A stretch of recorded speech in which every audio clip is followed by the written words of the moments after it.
to believe that you understand exactly or can predict exactly how that athlete's going to respond to your training, 2 weeks, 3 weeks, 4 weeks out. Well, first off, it's pretty naive. Secondly, I think you're selling your athlete short in that case, because essentially, rather than taking into account how they're adapting, their feedback to the program, their own individual responses to the training, you're just assuming that they're going to adapt like everybody else. And that violates the first law of training, which is the law of individual differences. Hey, it's Ben Wise, and this is the Fitness Movement.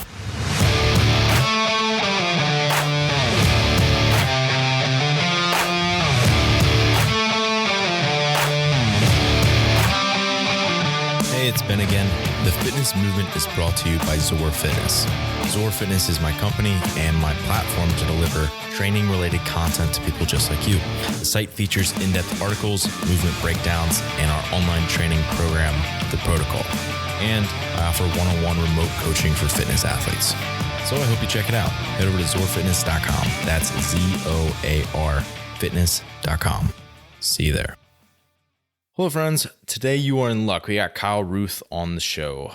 Kyle Ruth is a remote coach who has multiple sanctional and games level athletes, as well as actually some like Olympic swimmers and some people in other disciplines as well, but a lot of CrossFitters. And he also does a lot of coaching education. So he's a content creator in that respect. You can check his stuff out on the Training Think Tank Classroom, which Training Think Tank is the organization that he's a part of.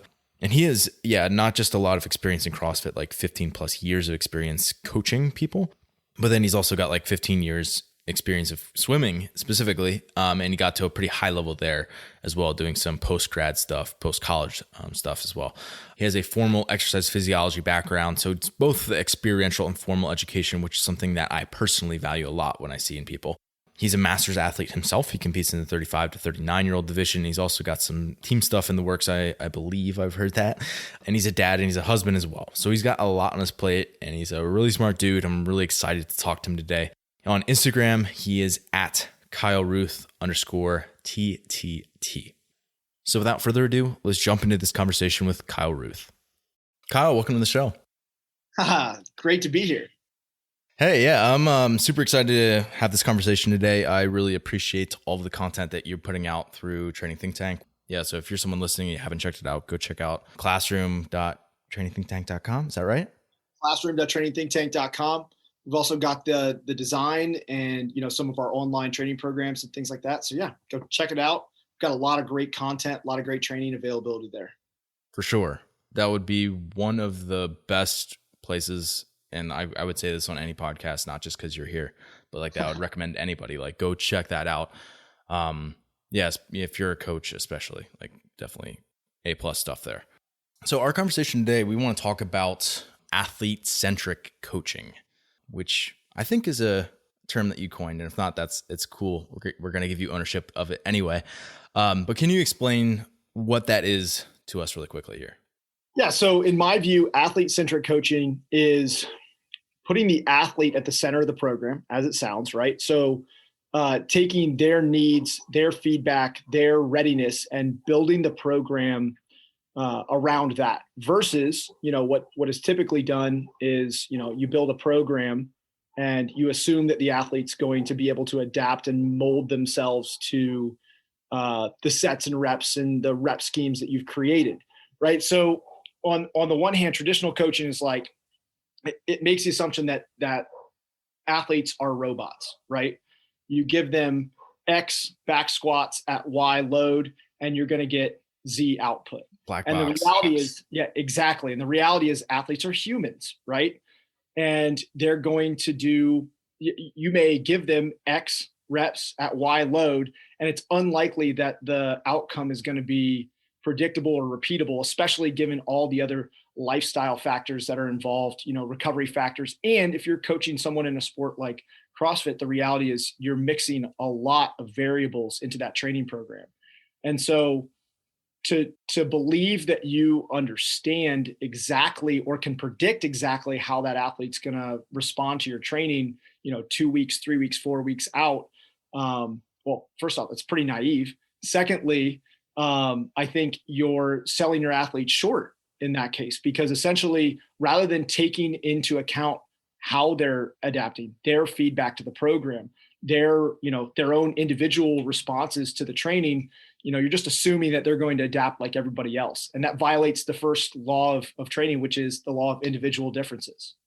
Yeah, there's a lot of those programs out there. Like what I mean is like where it's some standard thing where you kind of roll it out and it's, you download the entire 12 weeks and then you go through it and you just follow the percentages. And each week it's 5 pounds heavier. And like that very rarely works for athletes, whereas isn't optimal for what maybe they could be getting out of it. Sure. I think with novice athletes, you might be able to expect that they would be able to stick to that. And when I say novice athletes, I mean someone who's young. They're early on in their strength training career, early on in their energy system training career, and they're getting essentially newbie gains. And you can sort of expect to see that, 5 pound or 5% increase week on or every other week. But the reality is when you're working with people that are at levels that have gone beyond that, you're starting to see that adaptations to strength training when you're doing combined, concurrent strength and endurance training are just a little different. Sometimes you've fatigued the athlete with some of the energy system training you did in the preceding days, and you might need to back them off. You might need to institute a deload in order to get them to actually express some of the strength that you've built. I feel like fatigue sort of acts like a mask that prevents you from expressing strength.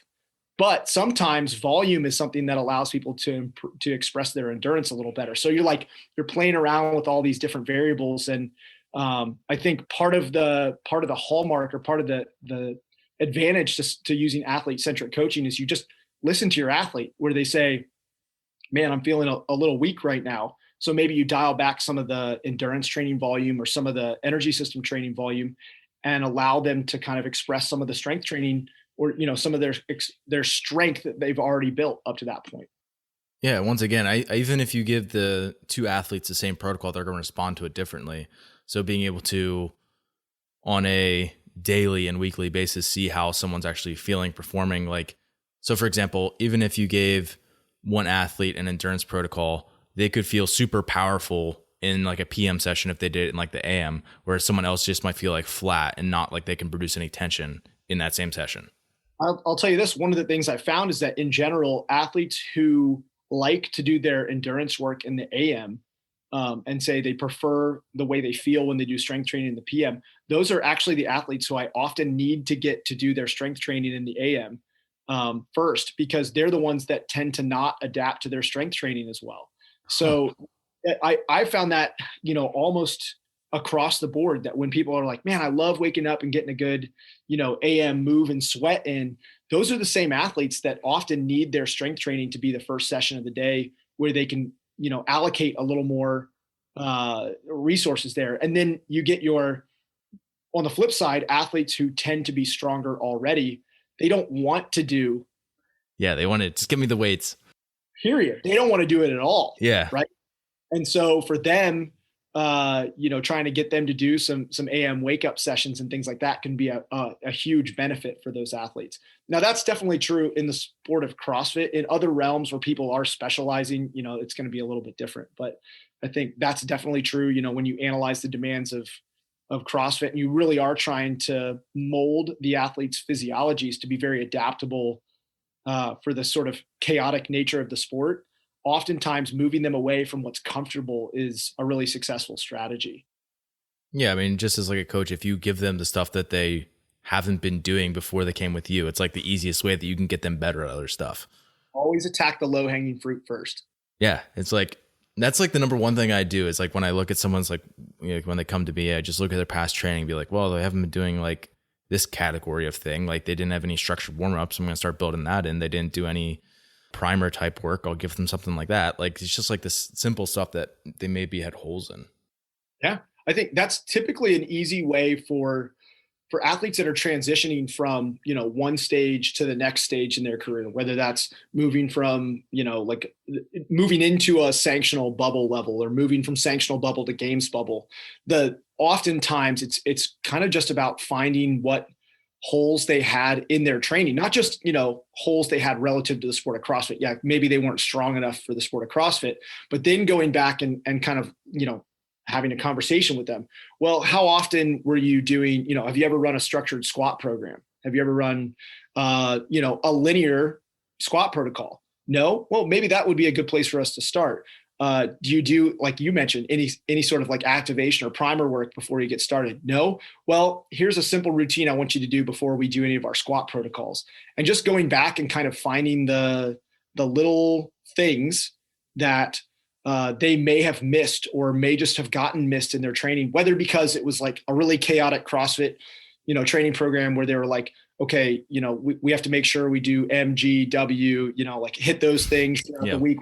There wasn't a ton of structure. So sometimes giving those athletes more structure can be really beneficial, or vice versa. People who came from super structured linear training programs, then starting to introduce them to more of the CrossFit chaos, and just kind of recognizing who needs what and when and where. That's one of the I would say one of the hallmarks of a really well balanced coach in the sport of CrossFit. Yeah, adapting your methods to the athlete instead of just being like, hey, well, this is the way I do things and this is the way I think about the science or physiology of stuff, because again, it's not going to improve for them. Like it should be athlete centered. Yeah, that's one of the things that's required to be more athlete centric coach, is just to have as many tools in your toolbox as possible, so that you can work with meet the athlete where they are, versus, the old adage, if the only tool you have is a hammer, every problem looks like a nail. Well, that would be a very unidimensional coach, and a coach who's capable of, working in an athlete centric environment. They're going to have, a drill, a screwdriver, a pair of pliers, and a hammer, and this whole other set of tools that they can kind of assess their athlete, meet them where they're at, and create a program that's based upon that athlete's needs. And then they can react to the way that the athlete is adapting to the program and make changes on the fly, rather than saying, all right, this is the only way, this linear squatting progression is the only way to get stronger. For sure. Yeah, that makes a lot of sense. So in terms of getting feedback from your athletes, obviously, like it's the process of programming is only a process actually is going to work if you get really good feedback from your athletes. Besides just saying like, hey, this is the way to hit on this was the RPE, that sort of thing. What other things do you collect from your athletes on a daily or weekly basis? So what I found over the years of coaching is that I'm looking at 4 primary biofeedback markers. The first is sleep quality. And I just ask people to rate their sleep on a scale of 1 to 10. For me, I know I need to get like 7.5 to 8 hours of sleep. If I get that much, I typically wake up and feel rested. But sometimes I get 8 hours of sleep and I wake up and I don't feel rested. So that would be low sleep quality. And I kind of instruct my athletes to give their score not based on the number of hours of sleep, but how recovered and rested they feel when they wake up. I found that to be a better marker of their sleep quality than just a straight hours. So 1 to 10 sleep quality. The second is soreness. And this should capture things like joint soreness, muscular soreness. And I just kind of use this to gauge, like, did we overshoot the volume in the last 2 days? If you did 150 wall ball and the next day your soreness is a 4, that's kind of to be expected. But if we had a training session that was exactly the same or a very small progression from the previous week, and your soreness jumps up, well, that kind of stands out to me. Something's going on. It might need, I might need to check in with you, and maybe we need to adjust your training for the remainder of the week. And then the other 2 that I monitor, which I think they're more psychological variables or less biological. And I think they actually have more bearing on whether or not someone should, institute a deload or how I'm going to respond to their training feedback. And that is their motivation for training. If what I see is over the course of a week or 2 weeks, I see motivation continue declining, to me, that's a really big red flag that we're either, the athlete is struggling with something. Whether it's, a conflict in their life that's preventing them from giving everything they can to their training, or if, they just are perceiving their training every day as, as an obstacle or something like that, or they're not particularly satisfied with the way that they're going into their training, that to me is a big red flag and likely going to institute a reactive deload, or at least at a minimum, a conversation with the athlete about how to approach the next phase of training. And then the other one, the final piece that I look at is training quality.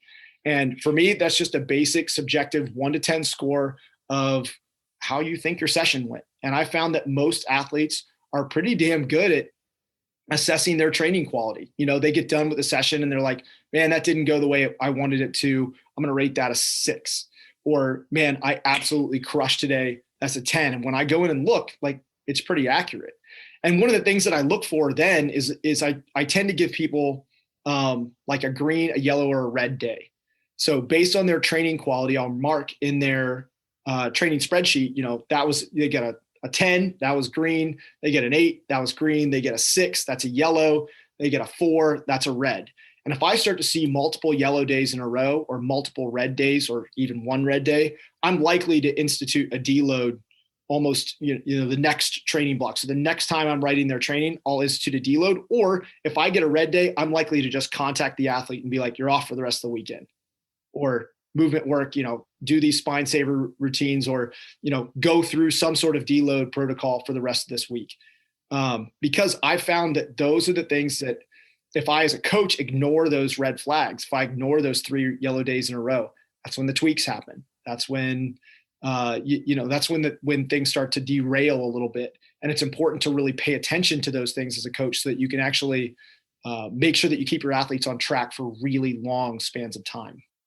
Yeah, very easily you can push through as, the programming perspective, or like just as the athlete be like, no, I'm fine. I can, push through this for another couple of days or weeks potentially. Or some people just do that indefinitely.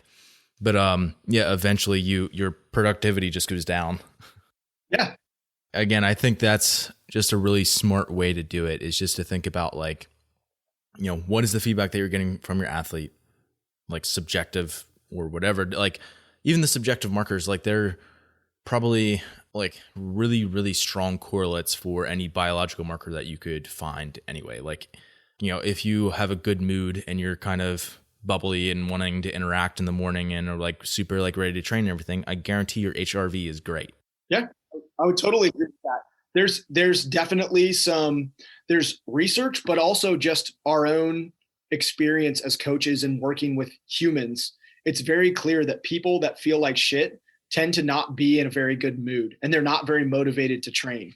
And people who have really high physiological markers, like, their heart rate variability is high, or they're in a high state of readiness, they tend to come in and look like they're ready to, just go crack the barbell in half. And I think there is something to be said for just asking the athletes and coaching them a little bit, educating them about how to provide that feedback accurately and how to be honest with their feedback. Because there are definitely people who will just, in their training quality, they'll just say it's a 10 every day.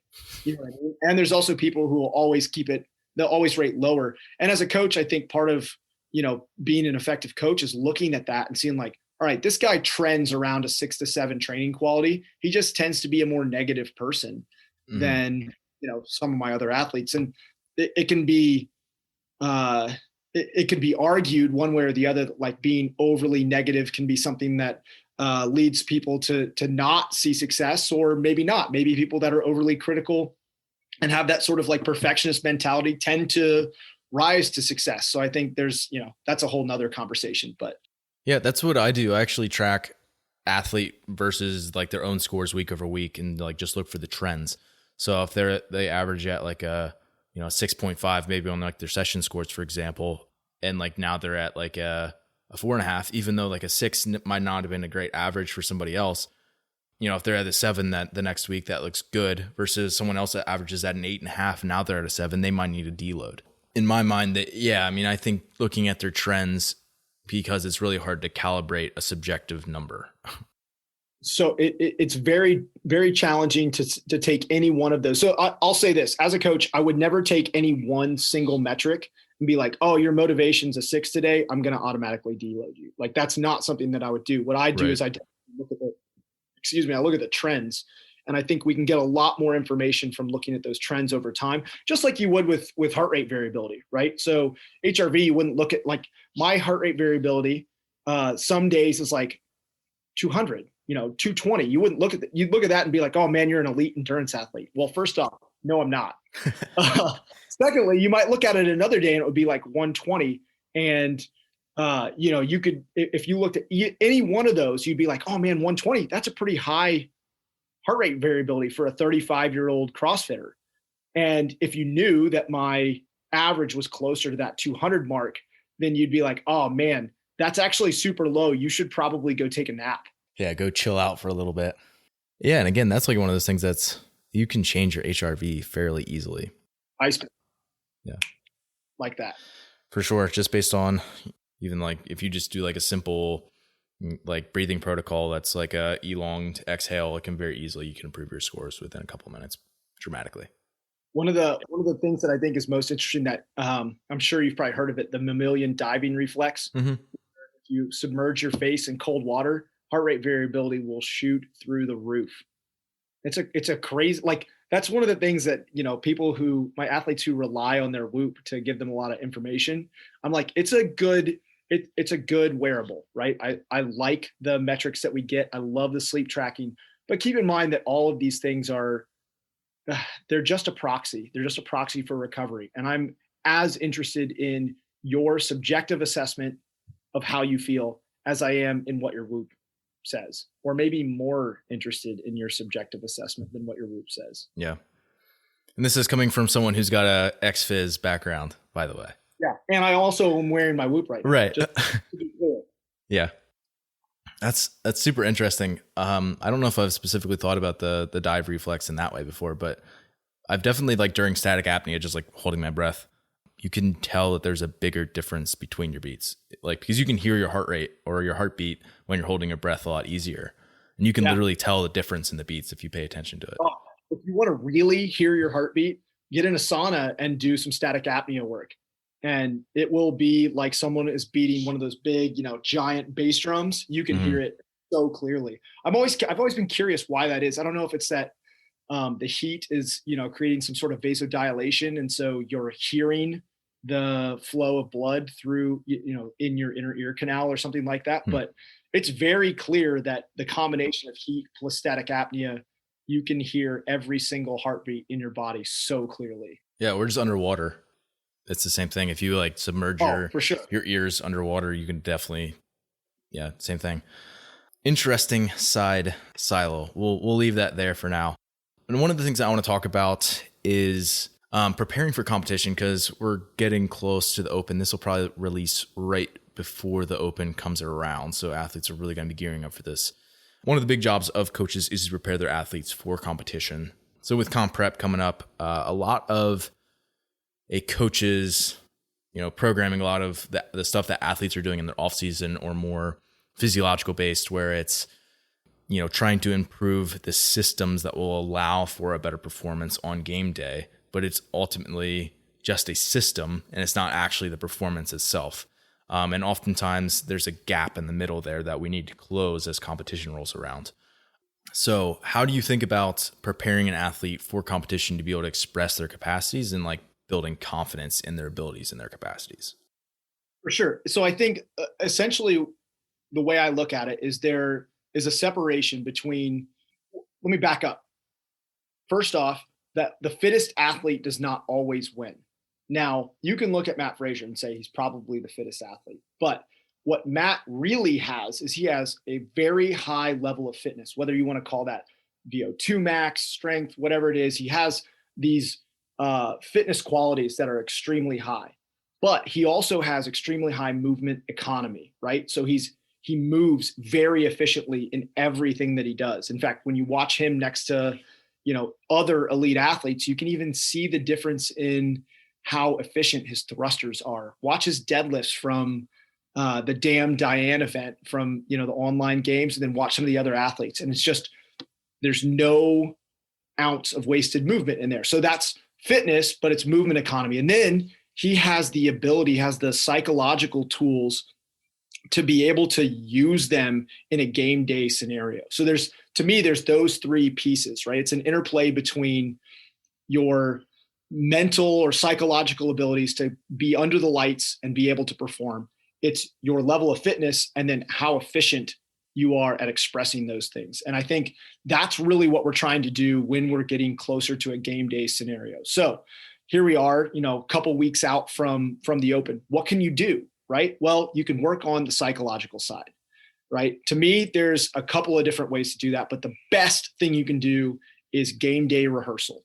And that to me means recreating the competition environment, with this being the Open, as close as possible. So film your workouts, have a plan going in, write down your sets and reps and your braking structures. Have a judge, have someone who's actually going to no rep you when you have a legitimate no rep. That way, when you show up on game day and you get that no rep, you know how to psychologically deal with it much better. And going through this dress rehearsal will also help you prevent getting those no reps on game day, because if you normally train in an environment where no one's telling you that you're not going to depth on your wall ball, and all of a sudden you have a judge and you're in the Open and they're like, no rep, no rep, no rep, you don't want that. You don't want the Open or your competition to be the first time that you're squatting to depth as a result of that. So I think the first thing that people can do, and Matt has clearly done a great job of this, is in his training, in competition prep, recreate that competition environment as close as possible. And I think it's most easy to do in a qualifier scenario. What does it require? A little bit of planning, a workout that was unknown until a day or two before, right? You could use the training think tank throwdowns that we release on Thursdays and plan on doing it on Saturday. Write down, download our competition manual, which gives you a template for planning out your workout. Plan out your nutrition, your warm-up, exactly like you want to do on game day, and then walk yourself through it. The more you practice doing that, dealing with an unknown event, planning for an unknown event, being in an environment with a judge, the better you're going to be able to handle it on game day. So to me, that's probably the most important thing that you can do, right? Is train in an environment that recreates competition day. So that would be number one. Number two, I think would be to work on movement economy. If what you've done at this point is really hammer your training, right? So you developed your energy systems, you built your VO2 max, you raised your lactate threshold, your 1RMs are all up, you've improved your CP battery scores, every metric, your max rep muscle up, your max rep strict handstand push-up are all better. The only thing that you have time left to do at this point is to make those things a little bit more efficient. So how would I go about doing that? I would watch elite athletes that have similar body proportions to me. If I'm 6'2", I'm going to watch Brent Fikowski, because it turns out watching Matt Frazier, who's arguably 5'7", 5'6", I'm sure there's some debate in his mind about his height, or like Noah, he's solid 5'8", right? Don't watch those guys. They don't move the way that you do. Watch people that are elite athletes that are, of similar anthropometrics to you. Or if you are someone who's 5'7", then watch Matt and watch Noah, right? So take those things and watch their videos, and then get an empty barbell out and try to recreate what they're doing, and get as close to reverse engineering elite mechanics as you possibly can, because those little things, those little changes in your movement economy are going to go a really long way in improving how much of that fitness, that VO2 max, lactate threshold, strength, CP battery, muscular endurance, all those things, it'll improve how much of that you can actually use in a competition environment, right? So that would be layer two. I would call that deep practice. Monkey see, monkey do, right? And then the third piece is to develop your mental toolkit. And to me, the things that I have found to be effective would be meditation is probably the most effective out of all of the things that I have played around with. And I think there's two kinds of meditation that I think would be most effective. The first would be focused attention. And I've talked about this. I've posted on my Instagram. I've talked about it on the Corpus Animus podcast. But the best test is just try to sit quietly for 10 minutes and count your breath, right? In is 1, out is 2. And anytime your mind wanders away from that simple breath count, start back over at 1. And your goal is just to get to 10, say 3 times in 10 minutes. And the the average person, most of the CrossFitters that I work with, myself, pretty much everybody I've ever talked to, if they haven't practiced some form of mindfulness meditation, there is no chance that they can make it to 10 without getting distracted by any thoughts or anything else other than the breath in that 10 minutes. Now, how does this relate back to your fitness, right? Well, we're talking about let's just say you have a 10-minute AMRAP, right? And that 10-minute AMRAP is thrusters and chest to bar, two movements that require quite a bit of attention. And you need to be able to move that attention around. At some point, you need to be focusing on how you're moving the thruster. Then you need to be monitoring your body. What does your heart rate feel like? What does your breathing feel like? What do your legs feel like? Am I going a little bit too fast? Is this pace in the right spot, right? So then you have this that's focused attention. And what I want to try and get people to do is spend time outside of their training. It's free. Just counting your breaths, learning to focus your attention in one place. And then the second piece is trying to take that focused attention that you've developed at rest in a quiet environment and start to take it into a more chaotic environment. Sit on the assault bike, hold 200 watts. Now start counting your breaths, right? Spend 2 minutes counting your breaths. Then spend 2 minutes focusing only on your wattage, nothing else. Hold that 200 watts. Then spend 2 minutes focusing only on the sensations in your body. How do your legs feel holding 200 watts? How does your breathing feel holding 200 watts? Don't count your breaths. How does it feel? And rotate your attention back through those different things. So what you're doing is you're learning to control where you're putting your focus at any given moment. And I can guarantee you that the best athletes in this sport are spending time learning to put their attention where it matters. I definitely think that the attention thing is probably something that people don't realize is inhibiting them nearly as much as it does. Like, it is really challenging to be able to focus for a max unbroken set of double unders on sort of nothing almost. It's just like having this like sort of vague hovering attention of, I'm able to focus on my body moving and being in the right position, but not like, super focused where it's going to trip me up and I'm analyzing how I'm doing. Because then as soon as you do that, it kind of shifts you away. And being like present, like in that instantaneous moment, it's definitely a learned skill. Is called open monitoring. It's another type of meditation where essentially what you're doing is you're monitoring all aspects of what's going on around you at one time, right? That's like the double under thing, right? Because you have to pay attention to your rhythm. You have to pay attention to your jump height. You have to pay attention to your breathing, but you don't want to let your attention get sucked into any one of these things. Right. Because if you focus on one of those, all of a sudden your timing is off and then you trip. Whereas in a different movement, that might not be a good strategy. For example, if you're thrusters, it's always the case where you get pulled onto your toes. It might just help for you to focus heels down the whole time. Yeah. A simple thought I use for myself is pull the bar down, right? Mm-hmm. That way I have more control over where the bar's coming down to my shoulder every time. As long as I focus on pull the bar down, it gives me a better eccentric. My movement feels a little more fluid. I think my rep cadence stays a little bit higher doing that.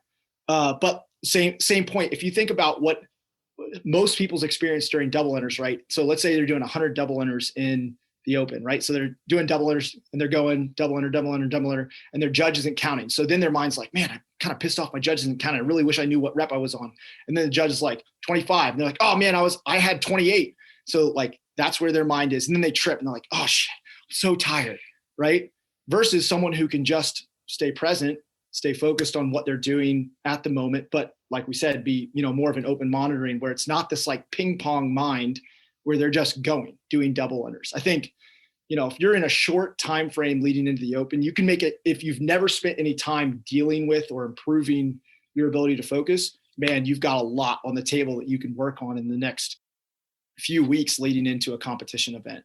Yeah. And you can even visualize the actual tests that you plan on doing, or, even if it was just a training session. Like I have a 10-minute AMRAP in my PM session of thrusters and double unders, like a 19.5 scenario or 17.5 scenario. And you could sit down and visualize that and just focus on visualizing rounds of that. And likely it's the same sort of focused attention thing that's going to be super helpful. Absolutely. One of the things that we just discussed in the classroom was this book, How the Body Knows the Mind. And one of the things that she talked about in there was the power of rehearsal. And it turns out that the mind doesn't really differentiate from things that happen outside that actually happen to our body and what happens inside of our mind. The best case in point is a dream. I had this terrible dream once of a bear chasing me around. I woke up, my heart rate was 150 and I'd been laying in bed. You know what I mean? Like, yeah. Physiologically, my body responded to that threat in the same way that my body would have responded if I was sprinting away from the bear down the trail. So, one of the advantages could be doing mental rehearsal. It's not quite as good as physical rehearsal. The best thing in my mind is the open workouts released on, I don't want to give away all my secrets, but the open workouts released on Thursday, and then Friday morning, the thing you should do, right, is go get that empty barbell or that light dumbbell and literally walk yourself through the workout. Play out your equipment setup, how you're going to transition between movements, walk through the whole thing. And that right there doesn't have to be fatiguing. It doesn't have to be at game pace. Just grease the groove with the movements, walk through it. Man, that will go a long way in improving how you game plan. You'll understand the workout so much better conceptually by doing that than you would if you just wrote down sets and reps on a piece of paper. So when I say plan, we have this competitor's manual, and one of the things it talks about is visualization and walkthroughs. And when I say plan, that's really what I mean. It's like sit down and really imagine how you would operate in the workout. How's this workout going to go for you? And then develop your plan after you've spent that time kind of walking yourself through the workout. Contrast that to watching the demo people and being like, I'm going to do what they're doing, right?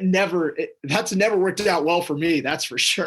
Yeah. They always, well, not always, but they normally redo and smash their scores, even not in that like super high arousal environment, even if they're just like in their own gym, training on their own.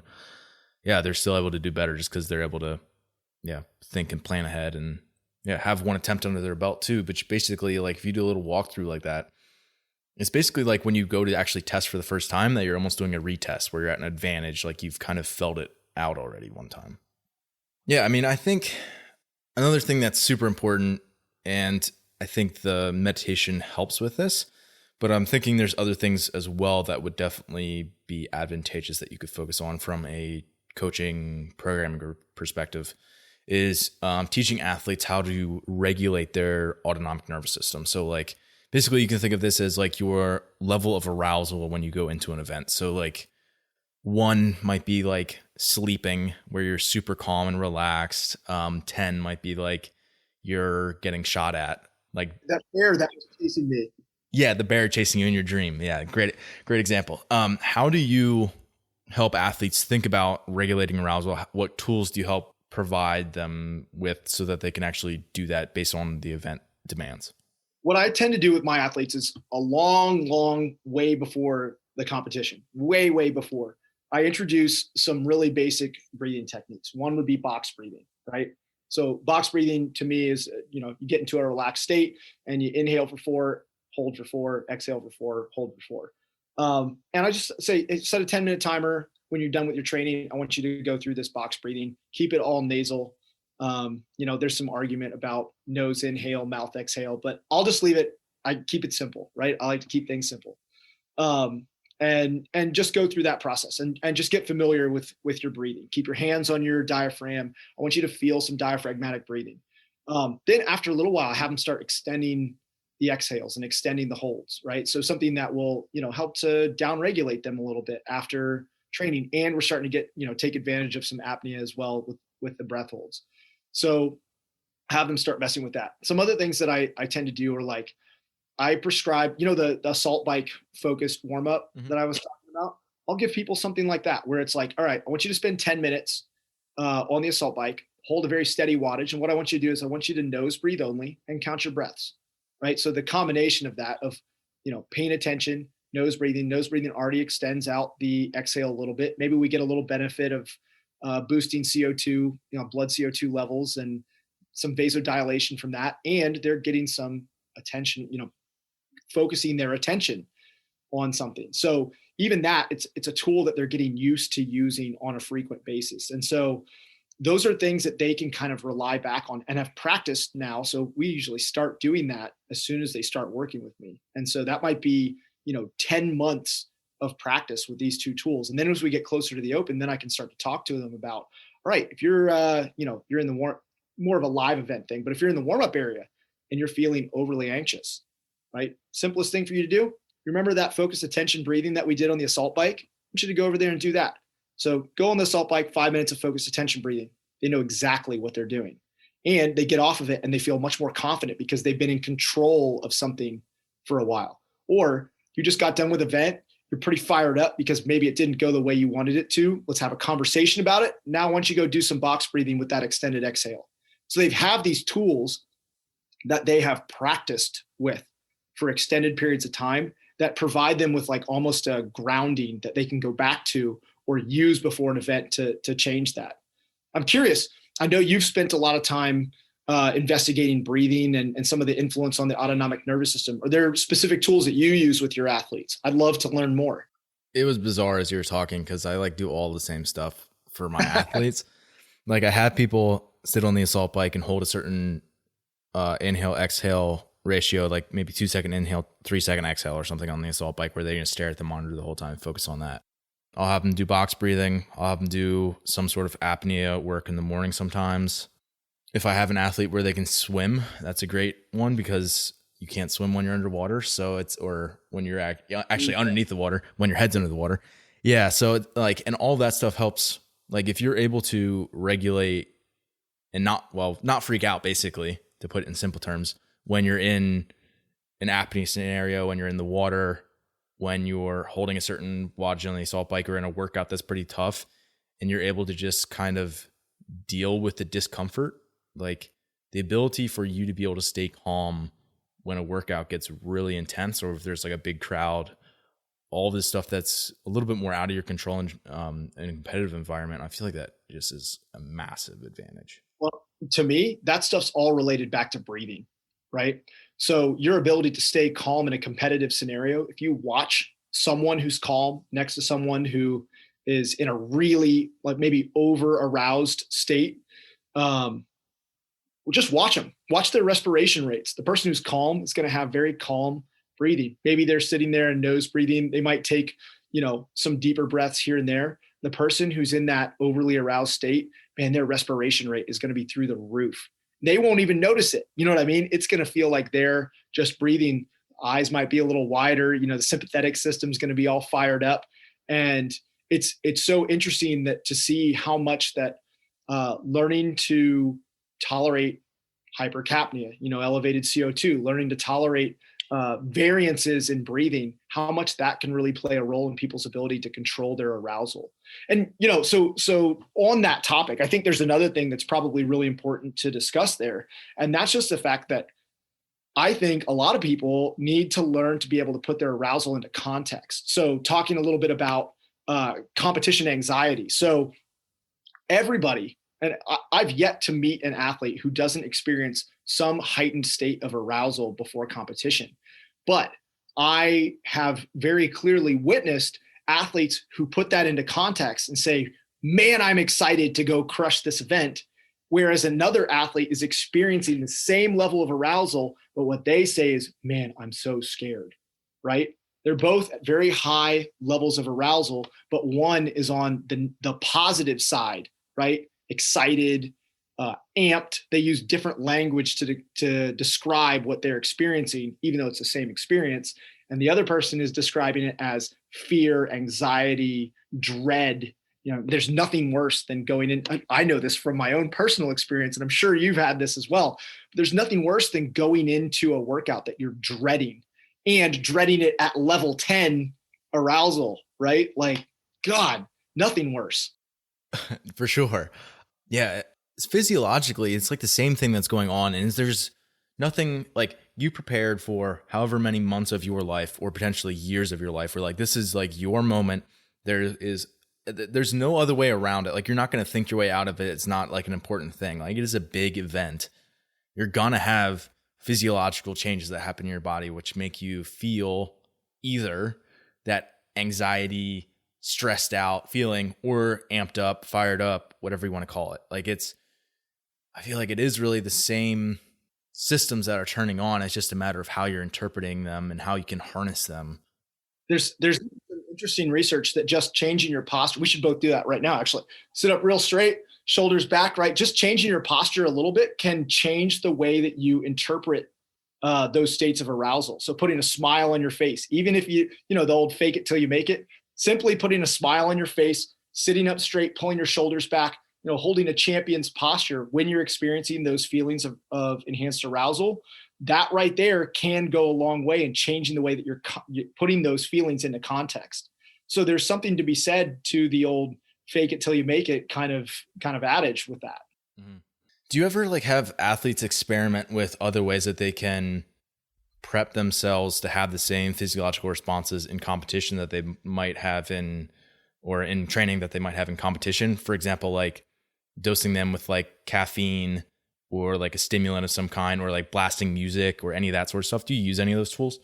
So when we were talking about recreating the environment, one of the things that we've done at our games camp, so this isn't something that I would do with someone who's just trying to compete in the open, right? This is when we're trying to take things to a level that this is their job or their livelihood, right? Right. So things would be like forced sleep deprivation, right? It's really common at the CrossFit games. It sounds terrible. Sounds like you're being a dick, but you're not. What you're really doing is you're preparing them for the environment. So, making them show up at a trail when it's cold, show up at 5:30 a.m. for a trail run, that kind of stuff. Yeah, we're definitely, I don't want to give away much more than that, but yeah, we're definitely doing that. Blasting music for sure, right? Making music so loud you can barely hear your judge. That kind of stuff definitely is happening. Yeah, I think those are the types of things. And even using assault bike sprints or something like that to make people feel more fatigued than they would want to feel going into an event, simply so they're used to feeling that level of fatigue, the day 3 fatigue. And, sometimes making them push through things that they wouldn't normally want to, or wouldn't make sense from a training adaptation perspective, but makes sense for them to have experience with that level of fatigue and still being able to continue moving. Anything you can do that is going to simulate how you're going to feel in that moment of competition, recreating the environment. Yeah, I mean, all that stuff, it's just another way to gain experience without necessarily having to go through the competition process itself. It's almost like you get to compete without having to compete. The one advantage to it, I think, is that you gain the experience, but you're in a controlled environment where if you get a tweak or something starts to not feel right, or you see your athlete starting to get really run down, you can pull them out of an event and there's no repercussions to that, right? So it's like the beauty as a coach is you are recreating the competition environment, but there's you're in control of the environment, right? So you can just be like, yeah, you're not Castro. Yeah, if your hip's hurting, let's just back you off of this next one, or let's modify the next workout, or, go have the massage therapist work on your hip and we'll come back and we'll do the final event for today. So you're in control. And I think that's one of the beauties of using those competition simulations, is that really in the end, you're in control of the environment and building experience in a way that can build confidence in the athlete versus shattering their confidence by, just taking them to a competition where they might not be prepared. Mm-hmm. Remember Michael Phelps' coach would break his goggles, or not regularly, but he had done that before. And at some point he made them show up late to the airport, or just little things like that, just throwing them off so that when things didn't go correctly, quote correctly on competition day, that he wouldn't respond negatively to those things. Yeah. He's dealt with it before. Right. Yeah. I think that's the bottom line, is prepare yourself to deal with all the stuff, all the stressors that you're going to have to deal with on your competition day. I'm sure you see that certain athletes are gamers, where they, really enjoy the aspect of competing. They compete at a higher level than they train. So in other words, if they're able to get 180 calories on their 10-minute assault bike time trial in a max effort training scenario by themselves in the gym, they might be able to get 200 or 210 in a competitive scenario if it's under the lights, for example. For sure. Is there anything that you'd help people to try to gain that mentality of when the lights are on, when everything's on the line, I know I can get to that next gear? so to So speak. you're talking about athletes that are more trainer, like that type of athlete where they're really good in a training environment, but they struggle more when they show up to a competition environment. Yeah, exactly. Yeah. I think those athletes are the ones that benefit the most from these types of competition simulations, because then they start to learn that they can always put out the same level of performance that they show, like that they typically show in a training scenario. I think that's one of the things I'll give you a simple example. Noah is an athlete who he really shows up on game day, where Travis is like the ultimate trainer, right? And so if Noah goes into competitive scenarios too frequently, then he performs really well in those competitive scenarios in training, but it kind of burns him out because he really does call on something a little bit deeper. Whereas Travis can kind of just access that anytime he wants, but sometimes it's had a harder time getting, putting that out when he shows up on game day. So I think for someone like Travis, the advantage is going in and doing those competition scenarios and competition simulations more frequently, or using training partners in training so that he can leverage that. And with Noah, it's learning to gain access to be able to do that by himself sometimes, especially if it were like a, online CrossFit Games scenario, right, or a CrossFit Games where there's no spectators scenario, right? Yeah. Like those are scenarios where Travis, I think, would really thrive typically. And I will say this, I think we did a really good job of preparing Noah for that game scenario with some of the CrossFit Games prep camps that we did. I think we did a pretty good job with that. But yeah, that's my take, is if you're someone who always does really well in training, but maybe sometimes struggles to show up on game day, those competition scenarios or simulations are your go-to. Maybe get a training partner who's slightly better than you, so that you're used to chasing someone rather than, being the one that wins all the time. Mm-hmm. Do you have athletes who are, like enjoy the training process, do better in training scenarios like Travis, like you were saying in this example, who don't want to compete that much? And what does that conversation go like if they have competitive aspirations and they want to compete at the highest level they can, but they don't necessarily want to compete as frequently? That's not something that I've run into too much. It seems that most of the people that I work with want to compete all the freaking time. Like they just want to compete in training every day. I almost need to like hold them back from. Yeah. I mean, it definitely goes the other way too, where sometimes people want to compete all the time and you got to pull back the reins. Like, hey, you're competing way too often. You're going to compete your way out of shape, basically. You're going to burn yourself out. That's what's really going to happen. If you compete that frequently and you're leveraging the cortisol and adrenaline all the time to get that much out of you, then you're going to burn yourself out.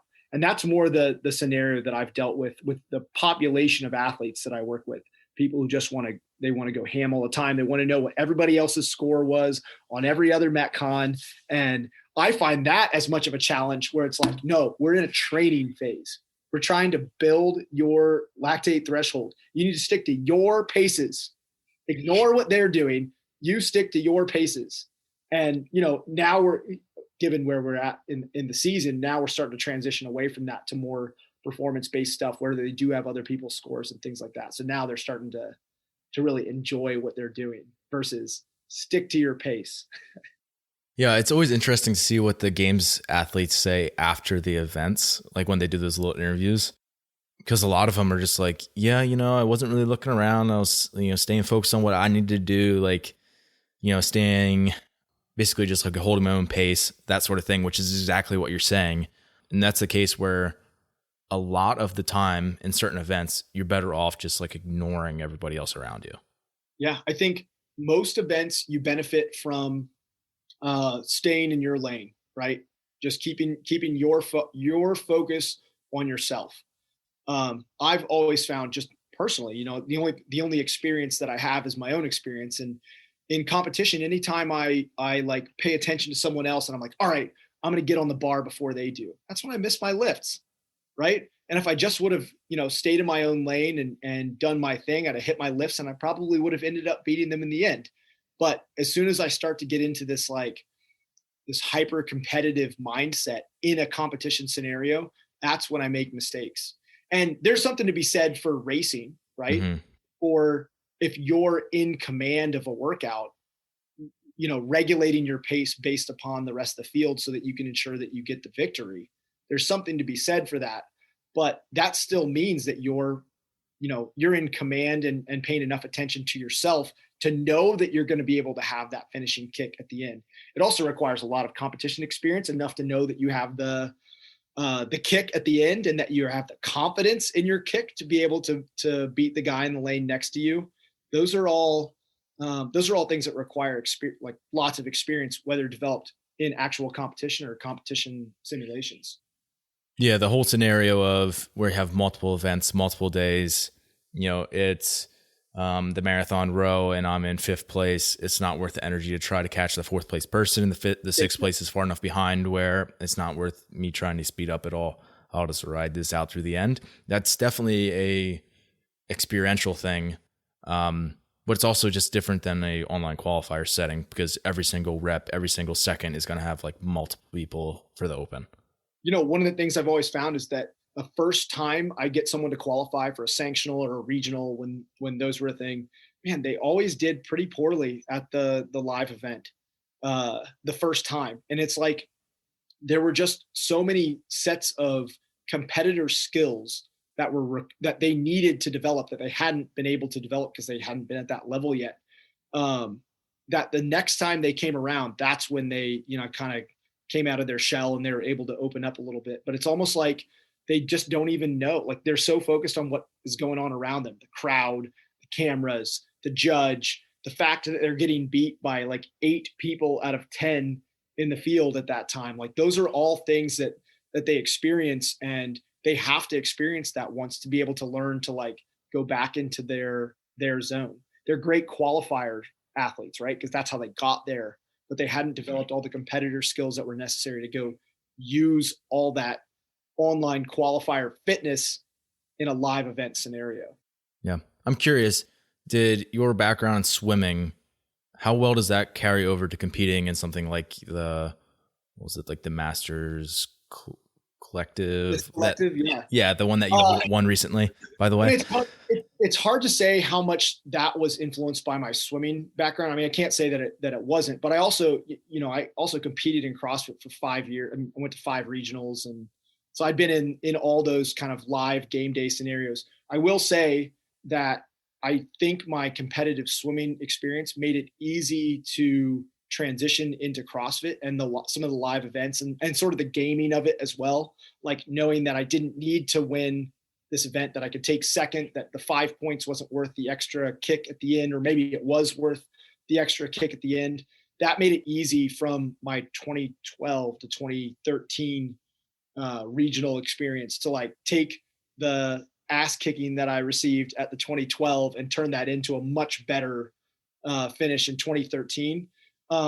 But I would say more than my swimming experience, I think my experience of working with and coaching and helping athletes navigate the sanctional and regional experience myself as a coach allowed me to use all those lessons that I was helping them learn to navigate my own competitive experience as a Masters athlete this past summer. There were plenty of events where I could have gotten into a foot race, but I knew I was like, well, I have a 25-point lead. It's not worth the 5 points right now. This is going to cost me more in my subsequent event than is worth for the 5 points right now. Win the next event, take the 5-point loss. Yeah. And if you're really freaking out in that scenario, you can't think that way. You're just not able to even process. Yeah. You're just caught in the race versus being able to cognitively think all right, this is one it's not worth me, putting on the afterburners right now. Yeah. Really good stuff. Final question for you here. If we have a person listening, let's say this person wants to grow specifically a remote coaching business for themselves, where they want to get on more clients, maybe want to do this as a part-time thing in addition to coaching classes, or they just want to make that their full-time gig, what would be your number one piece of advice for them to grow their coaching business? Well, I think the number one thing that I would do is try and learn from people who have done it. So I think the best way to do that and yes, I'm probably biased, but I think the best way to do that is to join the Training Think Tank classroom. First off, we've got educational material now that will literally walk you through the process of it. I created a series called Becoming a Remote Coach, right? That walks you through every step of the process of getting started as a remote coach. I have a series that's getting started with a client that walks you through, literally we put a camera and filmed an entire consult. And then I walked through my thought process of how I took the consult and turned that into the first training progression. And then we've even got stuff that's like training a client with spreadsheets. If you don't know how to use I'll say this, if you're trying to get into remote coaching and you don't know how to use a spreadsheet, good luck with your organization as your client load grows. Like, you're not going to do it in Google Docs. So it'll be a disaster. It'll be a major, I did that when I first started. I was like, I've got to transition. So I got this whole series on using spreadsheets to coach, right? To me, that's like a 3-part, like, now you're ready to coach type series. But the other aspect of the classroom, it's tiered, right? So you've got, here's you getting started all the way up to how Max coached Noah leading into the CrossFit Games this past year. And then we support that with our coaching forum, where you're pretty much free to ask a community of 450 coaches anything you want. In there, we have program design reviews. You can submit your programs to have them reviewed by people who've been doing this for 10 to 15 years, coaches who have led people to the podium at the CrossFit Games. So to me, that there really isn't another coaching community that exists like the Training Think Tank classroom. So that would be number one.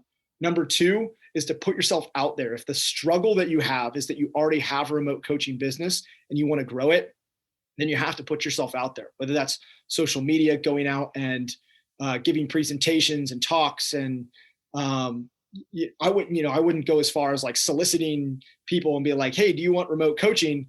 But I would say that the number one thing you got to do is demonstrate how you can help people, whether that's social proof, like look at these people that I have helped, or look at this, here's how I think about coaching. That's how a lot of my marketing happens, right? It's like, here are the ways that I think about helping athletes, and athletes will see that and they're like, I need that kind of help. And I think putting yourself out there and kind of creating your voice, which I think you've done a fantastic job of, creating your voice in the market, I think is the thing that will kind of allow you to start to gather some clients and gather a team underneath you. Yeah. You almost have to create a whole structure around, basically, providing a service to people for free so that eventually they will hire you. Yeah. I'd say it's absolutely accurate. I mean, if you think about what Training Think Tank does, right? We have the Corpus Animus podcast, which is an opportunity for people to learn from the coaches and the people that make up Training Think Tank. If you watch a Corpus Animus podcast and you jive with that, well, then you're more likely to check out some of the other stuff we've got, like the classroom or the design or some of our individual coaching. And then you're going to start checking out Chris's amazing media that he's put together on our YouTube channel. That guy is a freaking genius. But like, that's really what it is. We spend a ton of time, honestly, giving away a lot for free. I mean, in this podcast alone, I gave away a lot of secrets that we use to coach really high level athletes. But the reality is that's just like a peek under the, you know what I mean? Yeah, absolutely. It's not the comprehensive Kyle Ruth mind. Yeah, that's just a little peek under, what we're actually doing. And a lot of that stuff we give away in the classroom. Like, that's what we're giving away. We're giving away everything inside the class. That's what we're trying to do. Yep. Totally agree. I will 100% back to go check out Training Think Tank classroom. I'm a member of it. Yeah, definitely highly recommended. It's 100% helped me become a better coach. So once again, I really thank you for that. And I thank you for jumping on the show today. For sure. Hey, we'll have to do this again sometime, I think. I agree. I appreciate it. This was awesome. Hey, it's Ben again, and I wanted to take a minute to talk about our online training program, The Protocol. The Protocol is for athletes who want to train for the sport of fitness. It's programmed by me, and it's my best attempt at preparing athletes with varying strengths and weaknesses for the demands of the sport. And I do this through the use of silos, which basically means I segment parts of the program based upon athletes' ability in a particular area. So for example, an element of the program this fall on Tuesdays and Thursdays was gymnastics-focused training. And there are 4 different silos, so athletes could choose to work on chest bars or muscle-ups or handstand push-ups or handstand walks. In other words, we are all doing the same core program, but there are ways to individualize it on a weekly basis. And as part of the program, I also include coaches' notes, technique videos, and educational resources almost daily. My goal is to not just have this feel like you're doing a workout plan, but to feel like I'm actually coaching you through the process of becoming the best athlete you could be. And having access to the protocol is just part of the benefit of being a pro member. You also get instant access to the Vault, which is exactly like it sounds. It means that you unlock the ability to be able to download all the programs that I've ever written. So this includes things like Bulletproof Body, which is the accessory work for functional fitness, gymnastics density for the Big 5, functional thickness, your first muscle up, cyclical supremacy, overhead squat mobility, breathwork for the sport of fitness, and it could go on and on. And lastly, you get instant access to pro articles, which are on topics that I really want to safeguard from the public and keep for my athletes. Stuff like cycle speeds for CrossFit open movements, strength ratio data analysis, so basically determining your relative weaknesses on strength work, breaking down sanctionals programming or games programming, energy systems testing and analysis, and a whole lot more. And if this sounds like stuff that you're into, you can get a 7-day free trial of Pro. Simply head over to zorfitness.com/pro. Thanks for listening, and as always, stay the course.